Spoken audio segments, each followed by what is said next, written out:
Berita terkini, ya. SPRM telah mengambil keterangan terhadap bekas menteri berusia 84 tahun berhubung pendedahan Pandora Papers. Menurut laporan, ia mengenai kekayaan disembunyikan di luar negara hasil daripada syarikat perkhidmatan luar pesisir. Utusan Malaysia dan New Straits Times yang memetik sumber melaporkan keterangan membabitkan bekas pemimpin itu bertujuan menjelaskan aliran dan jejak kewangan membabitkan 12 syarikat luar pesisir miliknya dan keluarga. Sumber itu turut menegaskan SPRM juga sedang memfokuskan siasatan melibatkan pelbagai sudut untuk mengesan aset dan pelaburan yang berkemungkinan ia hasil daripada projek kerajaan atau tidak. Bagaimanapun, siasatan SPRM masih di peringkat awal dan tiada pembukuan sebarang akaun dilakukan. Bekas menteri itu digambarkan dalam laporan berkenaan sebagai Menteri Kanan ketika era pentadbiran Dr. Mahathir Mohamad. Menurut sumber itu lagi, selain bekas menteri itu, SPRM juga dikatakan akan mengambil keterangan anak kepada bekas Perdana Menteri hari ini. Isu Pandora Papers pernah dibangkitkan Anwar ketika menjadi ketua pembangkang kerana didakwa melibatkan beberapa nama besar dalam negara. Anwar yang dipetik berkata isu itu juga melibatkan kepentingan rakyat kerana ia turut menyebut nama tokoh politik kerajaan dan juga pembangkang.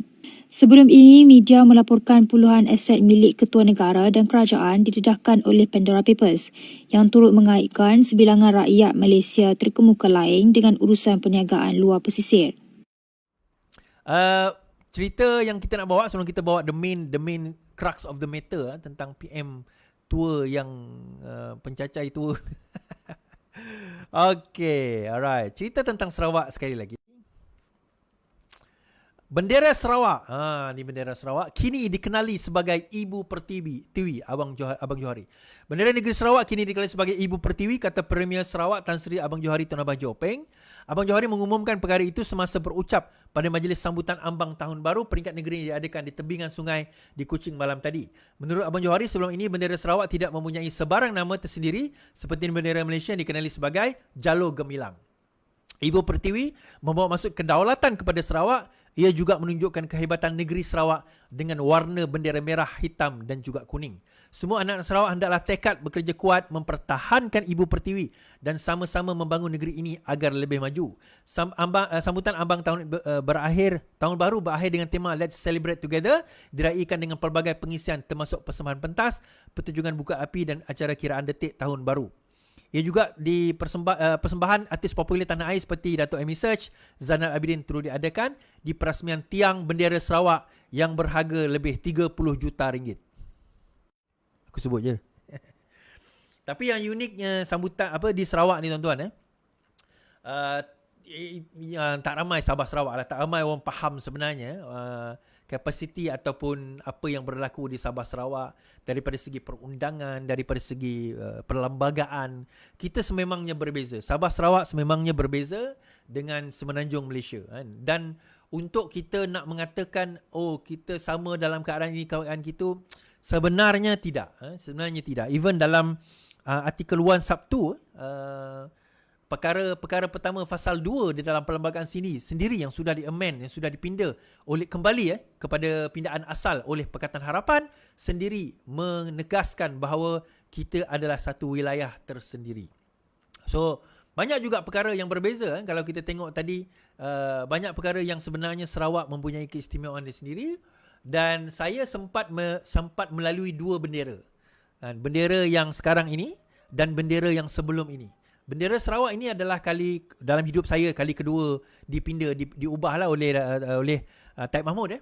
Taib Mahmud mengubah. Even lagu dia pun adalah berbeza. Sarawak dalam Malaysia, aman makmur rahmat Tuhan Maha Esa. Lagu tu pun adalah lagu baru. Dia ada lagu yang sebelum itu, yang saya dulu, sebab masa sekolah dulu saya ketua murid kan. Jadi saya akan kat depan tarik bendera, bukan kat depan, kat tepi tarik bendera, sambil menyanyikan lagu Sarawak. So Sarawak yang lagu sekarang ini berbeza dengan lagu yang zaman saya dahulu, zaman saya sekolah rendah. Saya lagu baru ni saya dapat, saya rasa masa saya sekolah menengah kot. Saya rasa masa saya sekolah menengah. Baru dia tukar kepada lagu baru. Okay, habis. 1 Januari 2024. Kita sudah menyaksikan satu tindakan tangkap jerung yang sangat besar, tuan-tuan. Sebab itu hujung semalam saya sebut Kita doakanlah semoga Datuk Seri Anwar Ibrahim diberikan keselamatan, dijaga keselamatan beliau. Diorang sekarang ni diorang dok gabra main isu liwat, bapuk tua dan sebagainya. Itu isu dia main. Daripada dulu dia main isu tu, tuan-tuan. Dia lupa bahawa sekarang ini kita bercerita soal rasuah. Tuan-tuan ingat tak? 25 tahun yang lalu, tahun 1999, 26 tahun yang lalu, 1998, kita berjuang untuk apa, tuan-tuan? Pada masa itu perjuangan kita adalah reformasi. Reformasi apa? Reformasi kita adalah untuk memastikan sistem kita sistem yang benar-benar terjaga.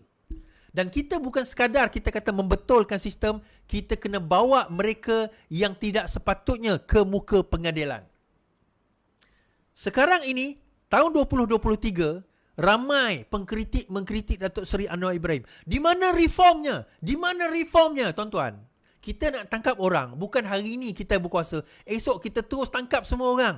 Lusa bebaslah dia. Nak tangkap orang, nak buat siasatan, kita kena mulakan dengan siasatan yang terperinci supaya nanti tak terlepas sebagaimana yang berlaku kepada orang-orang sebelum ini. Asal jangan tak tangkap, dia kata. Yang penting kita tangkap dulu. Siasatan kemudian tak settle pun tak apa. Itulah masalah kepada siasatan yang ada sebelum ini. Sebab itu kalau tuan-tuan tengok, baru nak panggil ni kenapa? Menunjukkan dia orang dah kaji setahun ini, dia kumpul data dulu. Setahun ni kumpul data dahulu. Setelah mereka mengumpul data yang cukup, sekarang ini mereka memulakan siasatan. Nak siasat benda ni, tuan-tuan, terutama melibatkan money trail. Dan orang ni pula bukan mereka bodoh. Bukan masuk duit masuk akaun sendiri. Yang tu senang. Yang ini dengan offshore account, diorang kena pula berbincang dengan Interpol, kena bincang dengan CIA, dengan bincang dengan negara-negara luar, nak bawa balik dokumen. It will take time. It will take years, tetapi sekurang-kurangnya telah dimulakan oleh Datuk Seri Anwar Ibrahim. Kenapa perlu dimulakan? Ada juga pihak yang berkata, suara-suara sumbang, kenapa perlu kita ada witch hunting? Witch hunting ke, tuan-tuan? Kalau tak salah, kenapa takut?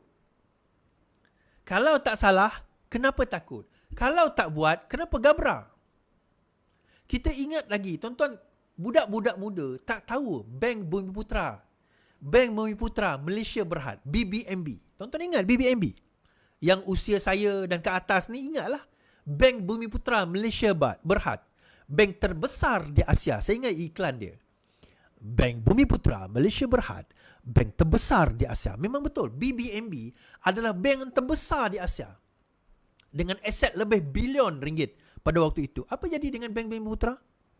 What happened to Bank Bumiputera, tuan-tuan? Apa jadi? Apa jadi dengan MAS? Apa jadi dengan Bakun, projek Bakun? Tuan-tuan tak tahu projek Bakun tu berapa kali kena bail out. Kita bertanya soalan. Orang duk sibuk. Mata wang hari ni dah makin mengukuh. Mata wang kita sekarang ni USD to MYR. Semalam saya cek RM4.60. Hari ni pun masih lagi.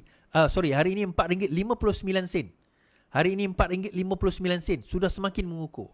Nah, orang bertanya, kenapa lah mata wang kita ni tak makin baik dan sebagainya? Kenapa mata wang kita ni tak mengukuh? PMX jadi Perdana Menteri pun tak jadi elok. Tuan-tuan, mata wang kita dengan Brunei, dengan Singapura tahun 80-an 111. Tetapi sekarang ini kita dengan Brunei, dengan Singapura 3. Kenapa? Singapura dan Brunei semakin maju, kita semakin tenggelam. Kenapa? Tanya soalan ini dahulu. Sebabnya kita kata kita masih biarkan kartel-kartel, kroni, korupsi berleluasa dalam negara kita. And bila PMX buat kerja dia, agensi kerajaan ini buat kerja dia, kita kata tak payah sibuk-sibuk lah dengan benda ni. Baikilah negara. Itulah cara nak baiki negara. Tuan-tuan, kita umpama naik kapal lah sekarang ni. Kita sekarang ni naik kapal. Kapten kapal duk sail lah macam mana, duk layar lah kapal tu macam mana hebat sekalipun. Tapi kalau orang kat bawah masih tebuk kapal tu, agak-agak kapal tu laju ke slow, kita kena tangkap dulu yang duk tebuk-tebuk kapal ni. Kita kena dakwa mereka. Menjadi pengajaran kepada yang lain, engkau sekarang berada di dalam kerajaan yang tegas. Yang tegas membanteras rasuah. Jangan dok cerita nak tebuk-tebuk. Kalau tak nak masuk ke dalam. Kartel ayam 1 tahun saja. Kartel makanan ayam 1 tahun saja. Datuk Seri Anwar Ibrahim apa dia buat? 5 kartel kena saman 400 juta ringgit. Lepas ni berani ke dia orang nak buat? Kita tengoklah berani tak berani. Agak-agak tak berani nak kena tarik lesen dia orang. Itu baru kartel. Itu amaran yang pertama. Kita tak cerita lagi yang lain-lain ni. Untuk siapa benda ni? Datuk Seri Anwar Ibrahim dia untuk siapa? Untuk dia ke? Untuk anak dia ke? Untuk kroni dia ke? Ataupun untuk tuan-tuan dan puan-puan? Bila kita bercerita mata wang, antara perkara yang menjadi faktor keutuhan mata wang kita adalah kekukuhan ekonomi kita. Persepsi pelabur terhadap negara kita. Kalau pelabur merasakan bahawa mereka yakin terhadap kekuatan ekonomi negara kita, di situ dia akan melabur. Tapi kalau pelabur pun nampak, alah Malaysia ni tak boleh lah. Nak masuk negara dia, kita invest ringgit, dia minta 20 sen. Matilah kita. Faham maksud tak? Kita invest ringgit, dia minta 20 sen. Faham tak? Itu dipanggil the cost of doing business. Persepsi rakyat. Persepsi apa orang kata pelabur terhadap kita. So, hari itu Daim, bekas Perdana Menteri, bekas ahli Parlimen Pantai Timur, pegawai kerajaan KSU sekarang ini dipanggil. Dan saya juga tahu apa yang berlaku, terutama dalam pegawai-pegawai kerajaan, sama ada yang masih dalam pegawai kerajaan dan juga yang telah bersara.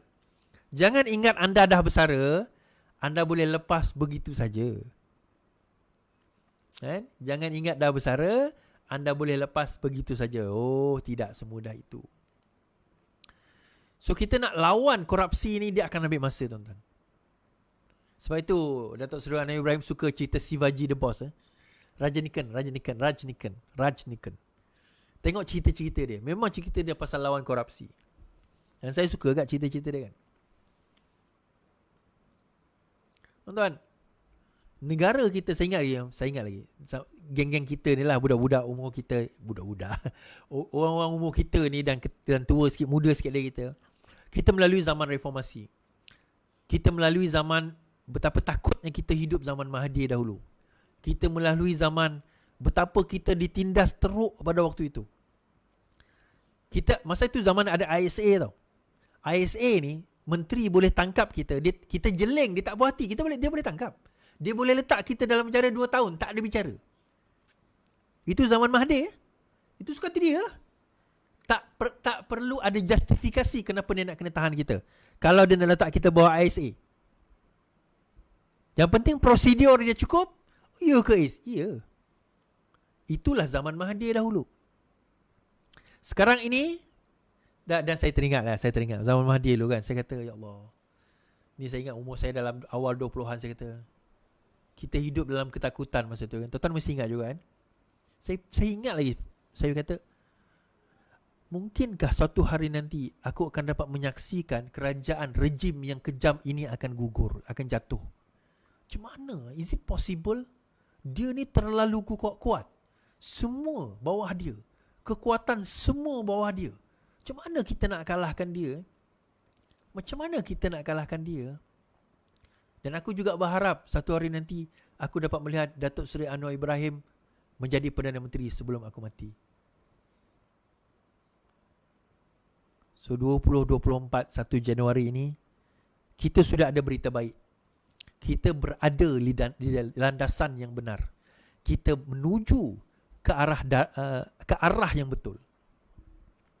Sekarang ini tugas saya, tugas tuan-tuan, tulis hashtag kat bawah, Pasik. Boleh tak? Pasik. Bang Is walaupun tak tahu ops lalang. Dia tak tahu ops lalang, tuan-tuan. Padahal yang kena pada masa itu termasuk orang PAS. Orang PAS pun kena ops lalang teruk.